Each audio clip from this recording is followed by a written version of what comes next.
परमात्मा को पाना बहुत आसान है, सतलोक में जाना बहुत आसान है, लेकिन काल भगवान ने जो हमारे ऊपर ये अननेसेसरी बोझ लाद रखा है, जैसे 56 प्रकार की पूजाएं, नाना प्रकार की रीति रिवाजें जिनका कोई औचित्य नहीं, हम बेमतलब अपना समय व्यर्थ करते थे। जैसे होली मनाते हैं, दिवाली मनाते हैं, अब इसमें के फंड शुरू कर दिया, बम भटकावेंगे, कितना प्रदूषण हो जाता है। किसी की आंख में डाला गया, आंख फूट गई, किसी के कपड़े जल गए, किसी के खेतों में पूड़ियाँ जल गई, किसी का घर में आग लग गई, और प्रदूषण निरा, और सारी रात बड़ा है बड़ कोई मरीज है, बीमार है, उसने वो परेशानी रहे। ये कोई खुशी का तरीका है?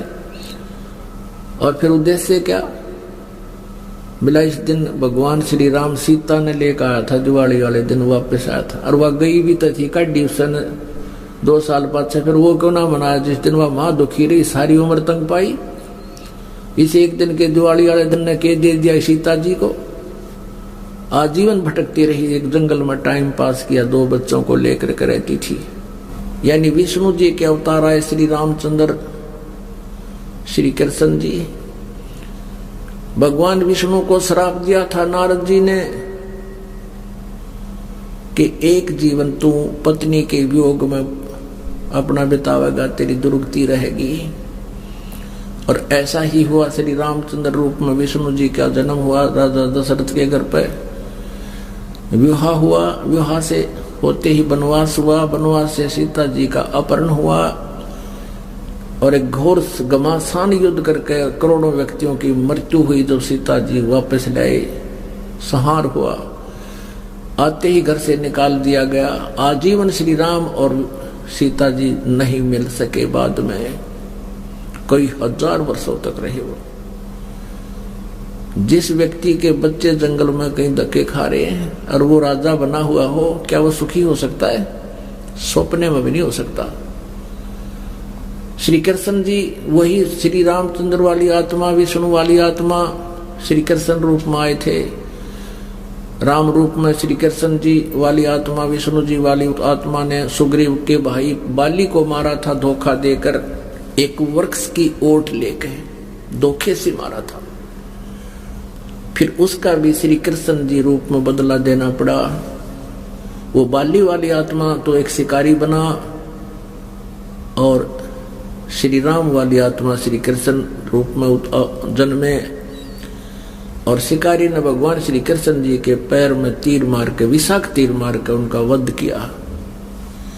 अब परमात्मा कहते हैं, तुम कौन राम का जपते जापम। नारद जी का श्राप नहीं काट सके, वे अपना नहीं काट सके, श्राप तो उरा कैसे काटेंगे? अपना कर्म नहीं भी उन्होंने भोगना पड़ा, विष्णु जी ने, श्री कृष्ण जी ने, तो अनुयायियों का वह कैसे दुख निवारण कर सकते हैं? तुम कौन राम का जपते जापम, और ताते कटे ना ये तुम्हारे तीनों तापम। श्री विष्णु जी के अवतार श्री कृष्ण जी, श्री रामचंद्र जी, श्री रामचंद्र के रूप में राजा दशरथ के घर जन्म जब श्री विष्णु जी का हुआ, युवा हुए, युवा होते विवाह हुआ, विवाह होते ही वनवास हुआ, वनवास से सीता का हरण हुआ, यानी उसकी पत्नी का रावण उठा ले गया, और फिर रावण के साथ युद्ध हुआ, पुण्यात्माओं करोड़ों व्यक्ति मारे गए वहां पर। तब सीता की वापसी हुई। वापसी आने पर बड़ी खुशी बनाई, नगरी में दीप जलाए गए घी के। सीता के वापस, श्री राम के वापस आने पर, सीता लौटा लाने पर, और कुछ दिनों के बाद सीता जी का निष्कासन कर दिया श्री रामचंद्र जी ने स्वयं ही। किस बात पर के एक धोबी ने व्यंग कस दिया, वो अपनी पत्नी को धमका रहा था रात्रि के समय। वो किसी उस आपस में कहा सुनी होने से उस धोबी की पत्नी घर से बाहर चली गई थी कहीं अपने रिश्तेदारी में। फिर वो वापस लेकर आया तो उसको धमका रहा था कि मैं तुझे घर नहीं रखूंगा, तू 3 दिन कहाँ रही? मैं दशरथ के पुत्र जैसा नहीं हूं जो वहां पर 12 वर्ष तक रावण के पास रही, उसको फिर घर ले आया। उधर से श्री रामचंद्र जी राजा थे अयोध्या के। पहले राजा लोग अपनी प्रजा के दुख सुखों को स्वयं ही जाना करते थे, रात्रि के अंदर वेश बदल कर घूमा करते थे। ये बात जब देखा कि किस घर में की आवाज आ रही है, वहां खड़ा होकर सुना, तब उसने सुनने को मिला कि मैं उस राजा दशरथ के पुत्र रामचंद्र जैसा नहीं हूं जो रावण के पास उसकी पत्नी रही और उसको घर में रखे हुए है, तो सुबह निकल जाना यहाँ से।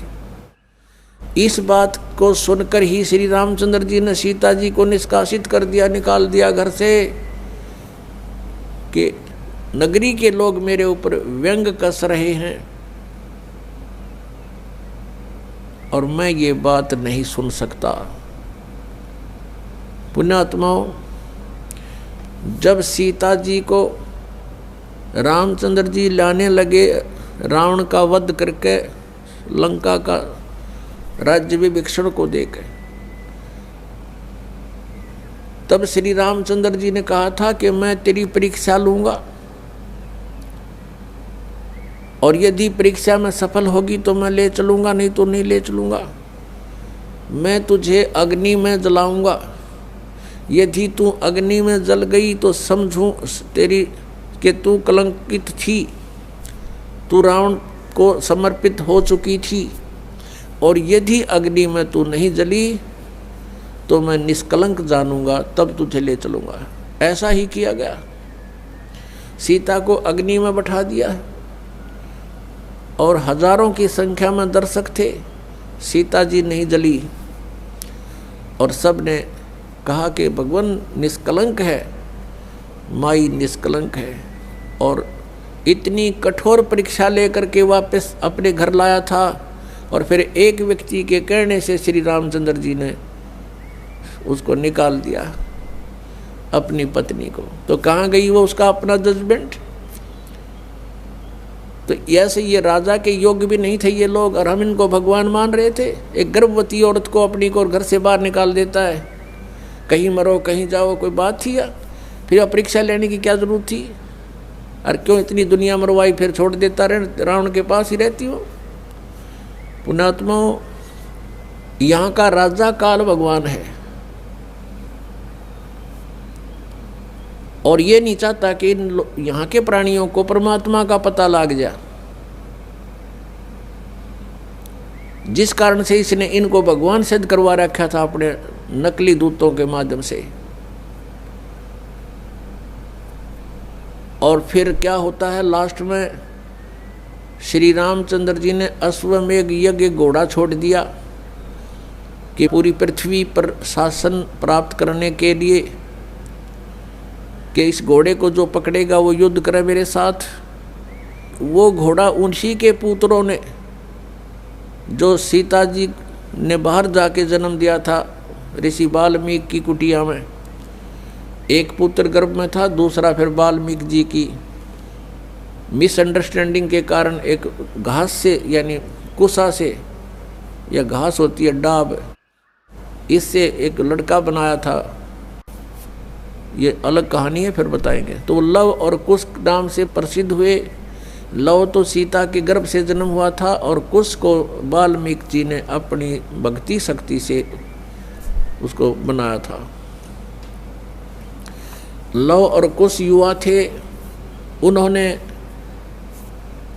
वो श्री रामचंद्र जी का घोड़ा पकड़ लिया। फिर उनका पिता पुत्रों का युद्ध हुआ तो दोनों ने छक्के छुड़ा दिए राम के, और सीता जी फिर भी उनके हाथ नहीं आई और वो पृथ्वी के अंदर समा गई। और श्री रामचंद्र जी ने आकर के सरयू नदी के अंदर, अयोध्या के साथ से बह रही एक सरयू दरिया, उसमें जल समाधि ले ली इसी दुख में। अब श्री कृष्ण जी का इतिहास देख लो। श्री विष्णु जी अवतार श्री कृष्ण जी श्री रामचंद्र जी के जीवन वाला भोग भोग के वो प्राणी श्री कृष्ण रूप में फिर जन्म हुआ।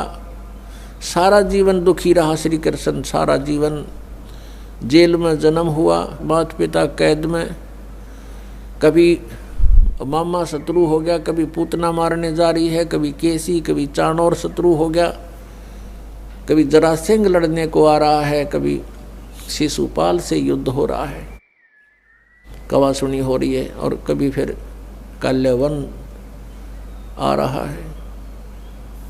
इस दुख में श्री कृष्ण जी ने मथुरा का त्याग कर दिया और ऐसे स्थान पर रहने लगे जहां कोई ना पहुंच सके। समझदार व्यक्ति यही सोचते हैं, राड से बाढ़ अच्छी होती है, झगड़े से बचाव अच्छा होता है।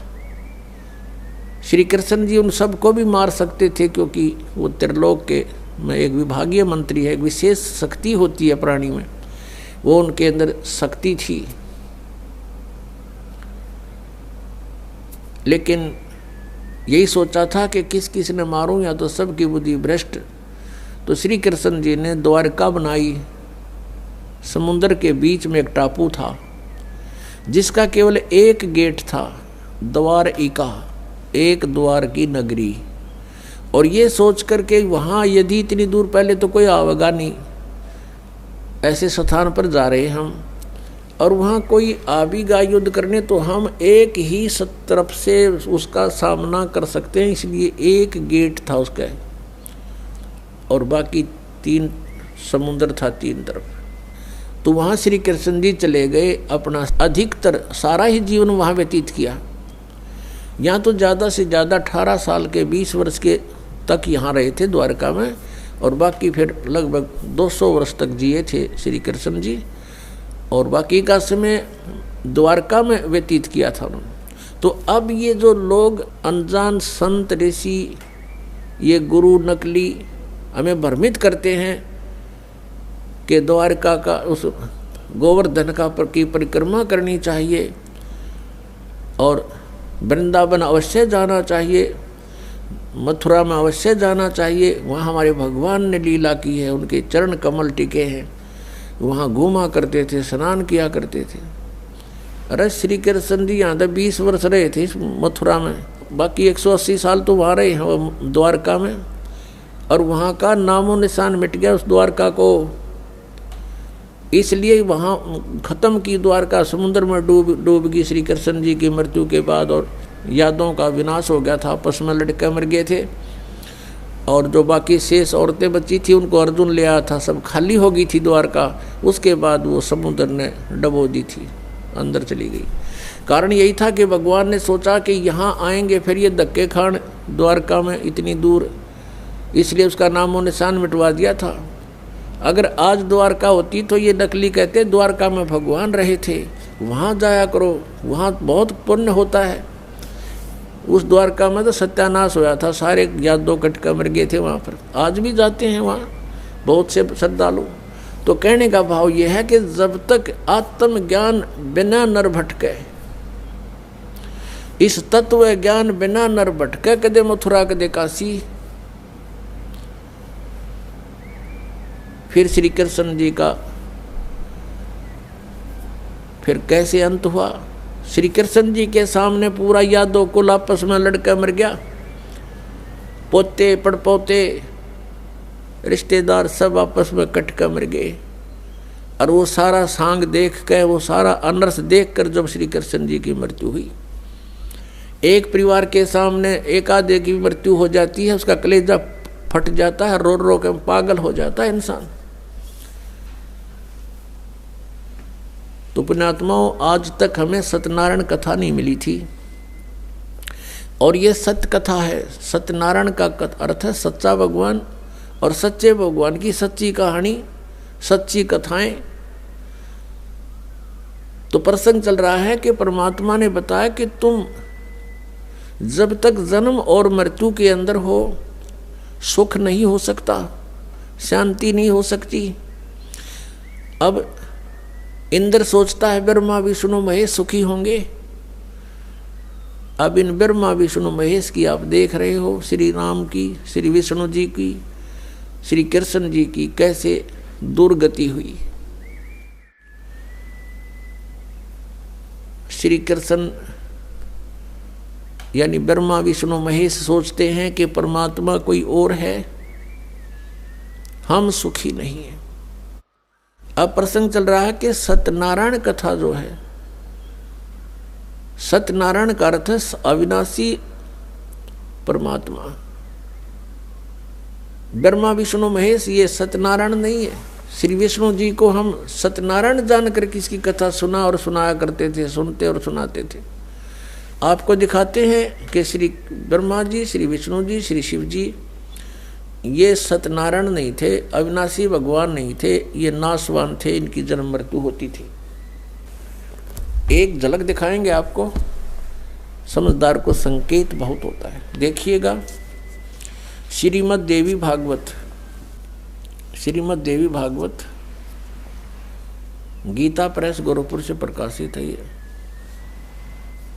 इसके संपादक हैं हनुमान प्रसाद पोदार, चिमन लाल गोस्वामी। ये कहाँ से मुद्रित है? प्रकाशक एवं मुद्रक हैं गीता प्रेस गोरखपुर, गोविंद भवन कार्यालय कोलकाता का संस्थान। इसका एक थोड़ी सी झलक दिखाते हैं। 123 पृष्ठ, तीसरा स्कंध, 123 पृष्ठ है, ये तीसरा स्कंध है। भगवान विष्णु, श्री विष्णु जी अपनी माता दुर्गा की स्तुति करते हुए बता रहे हैं, तुम शुद्ध स्वरूपा हो, ये सारा संसार तुम इसे उद्भासित हो रहा है। मैं ब्रह्मा और शंकर हम सभी तुम्हारी कृपा से विद्यमान हैं। हमारा आविर्भाव और तिरोभाव हुआ करता है। आविर्भाव माने जन्म और तिरोभाव माने मृत्यु। हमारा तो जन्म और मृत्यु हुआ करता है। केवल तुम ही नित्य हो, जगत जननी हो, प्रकृति और सनातनी देवी हो। ये प्रकृति दुर्गा को कहते हैं, ये भी ध्यान रखना, ये गीता जी में काम आओगा आपका। भगवान शंकर बोले, देवी यदि महाभाग विष्णु तुम्ही से प्रकट हुए हैं तो उनके बाद उत्पन्न होने वाले ब्रह्मा भी तुम्हारे बालक हुए। फिर मैं तमोगुणी लीला करने वाला शंकर क्या तुम्हारी संतान नहीं हुआ? अर्थात मुझे भी उत्पन्न करने वाली तुम ही हो। ये स्पष्ट हो गया। शंकर भगवान कहता है कि मैं जब ब्रह्मा भी आपसे उत्पन्न हुआ तो उसके बाद मेरी उत्पत्ति हुई, क्या मैं आपका बच्चा नहीं हुआ? मुझे भी उत्पन्न करने वाली तुम ही हो। शिवे संपूर्ण संसार की सृष्टि करने में तुम बड़ी चतुर हो। ये शिवे उसी को बोलते हैं, दुर्गा को। इस संसार की सृष्टि, स्थिति और संहार में तुम्हारे गुण सदा समर्थ हैं। उन्हीं तीनों गुणों से उत्पन्न हम यानी ब्रह्मा विष्णु एवं शंकर, रजगुण ब्रह्मा, सतगुण विष्णु, तमगुण शिव जी, शंकर भगवान नियमानुसार कार्य में तत्पर रहते हैं। अब इस पवित्र पुराण ने, इस श्रीमद् देवी भागवत पवित्र पुराण ने 4 कंसेप्ट क्लियर कर दिए। एक तो ये कि ब्रह्मा विष्णु महेश नासवान है, इनकी जन्म मृत्यु होती है, ये सत्यनारायण नहीं है। और दूसरा ये हो गया कि दुर्गा इनकी माता है तीनों की। तीसरा ये हो गया कि रजगुण ब्रह्मा, सतगुण विष्णु, तमगुण शिव जी। और चौथा कंसेप्ट ये क्लियर हो गया कि ये केवल नियमित कार्य ही कर सकते हैं, यानी जिसके भाग्य में जो कुछ लिखा है उतना ही दे सकते हैं। दुख है तो दुख ही देंगे, ये उसमें परिवर्तन नहीं कर पाओगे। और सुख है आपके भाग्य में तो उसको भी यदि आप इनकी भक्ति करते हो तो निर्बाध दिला देंगे। लेकिन ये कर्म, आपके कर्म में दुख है तो उसको परिवर्तन नहीं कर सकते, या किसी भी प्रकार के पाप कर्म दंड का नाश नहीं कर सकते। न संचित कर्म को नाश कर सकते और न ही ये प्रारब्ध के कर्म का नाश कर सकते। और संचित जो हम कर रहे हैं, जो क्रियावान हैं, ये भी उसको नहीं बदल सकते। जैसे महाभारत का युद्ध हुआ, श्री कृष्ण जी ने बहुत कोशिश की, यानी विष्णु जी ने, कि ये युद्ध ना हो। उनकी 100 प्रयत्न करने पर भी युद्ध होकर ही रहा। तो जो क्रियावान कर्म थे वह भी ना बचे, उनको भी नहीं चेंज कर सके। नित कितना अनर्थ हुआ, करोड़ों व्यक्ति मारे गए, वो सारा पाप पांडवों के सिर पर रखा गया। और प्रारब्ध के कर्म को ये अपना भी नहीं काट सकते। प्रारब्ध तो दूसरों का नहीं कैसे काटेंगे। जैसे श्री राम रूप में श्री रामचंद्र जी ने सुग्रीव के भाई बाली को मारा था, धोखा देकर वृक्ष की ओट लेकर तीर मारा था। उसका भी बदला देना पड़ा, वो भी कर्म दंड भोगना पड़ा। उसके प्रारब्ध में लिखा गया वो कर्म श्री कृष्ण रूप में। जो बाली वाली आत्मा थी वो तो एक शिकारी बना, और श्री राम वाली आत्मा श्री कृष्ण बने। और श्री कृष्ण जी का वध विषाक्त तीर यानी जहर से बुझे हुए तीर मार कर उस एक शिकारी ने उनका वध किया।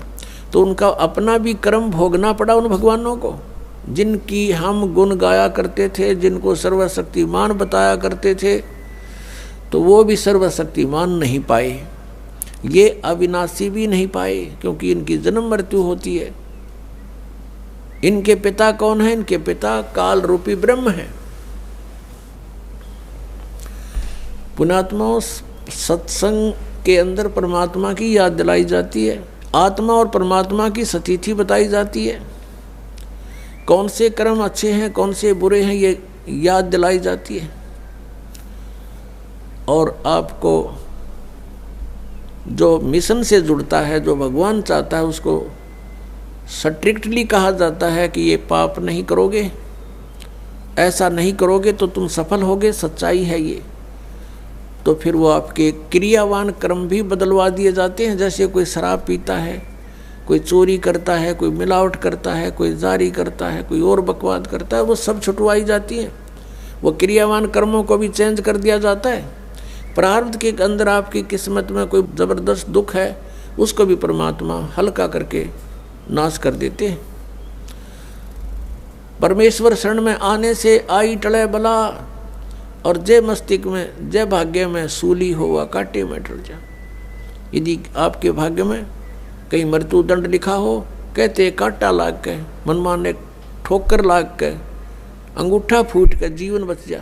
इतना हल्का करके परमात्मा, वो कबीर परमेश्वर, आपके प्रारब्ध में लिखे हुए पाप कर्म का विनाश कर देते हैं। और संचित जो कर्म आपके वहाँ रखे हैं, डिपॉजिट, उसका भी नाश कर देते हैं। क्या बताते हैं परमेश्वर अपनी महिमा? आप ही बताओ आकर के। जब ही सतनाम हृदय धरो, भयो पाप को नाश, जैसे चिंगारी अग्नि की भाई पड़े पुराने घास। हमारे संचित कर्मों का ढेर लगा पड़ा है। हम आप जी को अब मिली है सत साधना, जो सच्ची साधना करनी चाहिए थी। इस सत साधना को ना करके हम जितने भी क्रियाएं करते थे, वो शास्त्र विधि को त्याग कर मनमाना आचरण था। वो भगवान के विधान के विपरीत था।